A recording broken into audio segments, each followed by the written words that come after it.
have written about several topics, namely my region in Portugal. I was born and raised in a region in the south west of Portugal, which is a rural area. And I was born in a small village of 1,000 people only. And I've written a lot about that reality of a small village.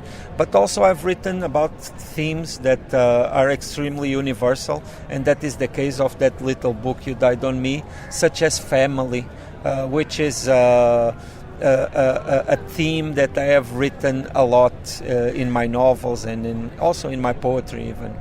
I think the most important thing that I try to express with my work is that we are all people. We have to be understanding to each other, even when we are next to someone that we consider very different from us.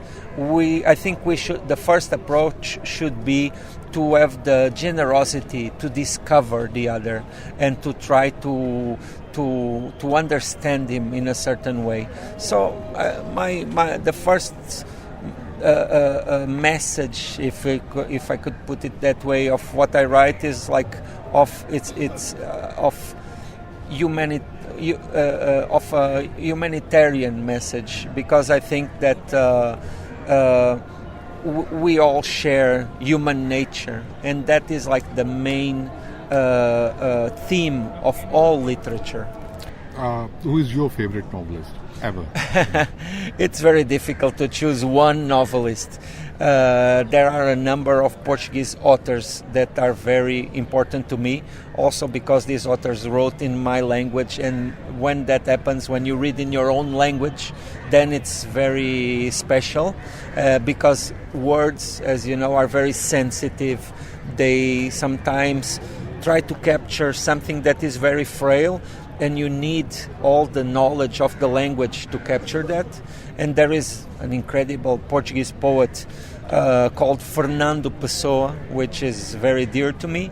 But in terms of more international poets or writers, I would name, for example, William Faulkner, an American novelist that wrote about the South of the United States, wrote about slavery, wrote about the differences that existed in that society at that time.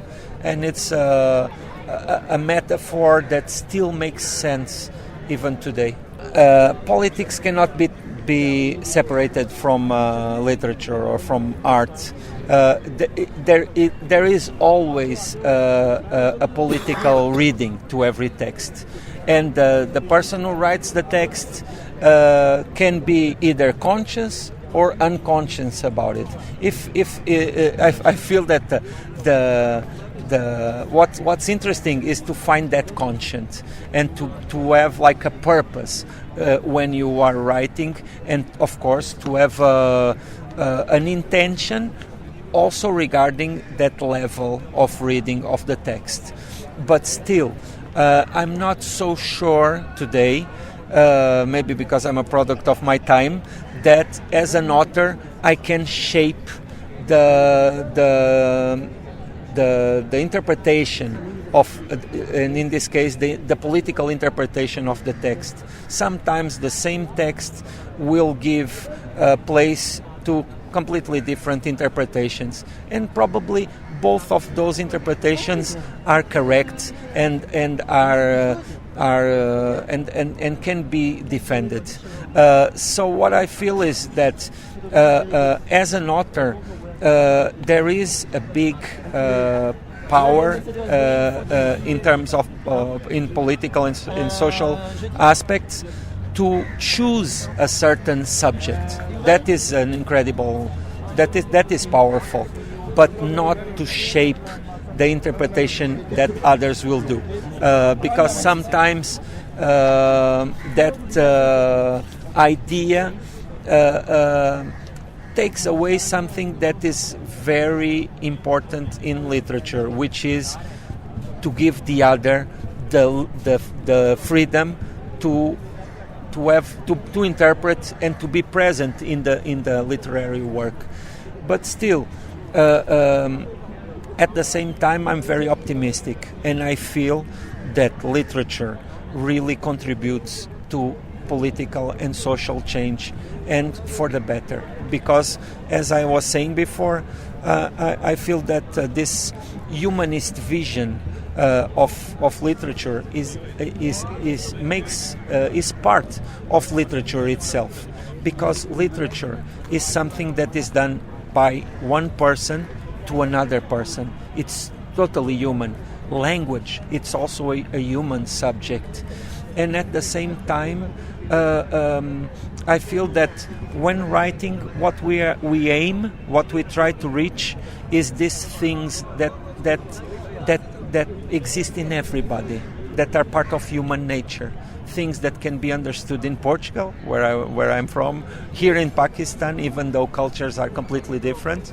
It can be understood today, and hopefully, if it's like good literature, it will be understood in 300 years, and it will still make sense.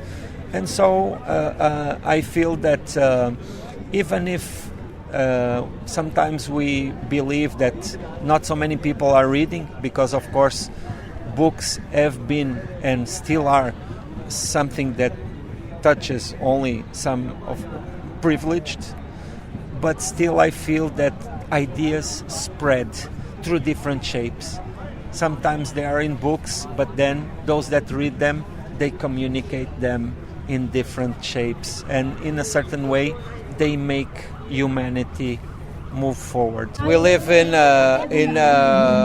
logic that is controlled by market, and that idea of living for profit is something that brings a big number of perversions that we are still dealing with it, because if you add to that the technological revolution that we have been living in these past decades, it's a way that we really don't know where it's taking us. And in that way, literature and art are forms of resistance, because in its own nature, literature and art are made of different values that are not the values of profit, that are the values of humankind. And because in the end, that is our biggest richness. It's ourselves. It's our nature, and that's how I see it.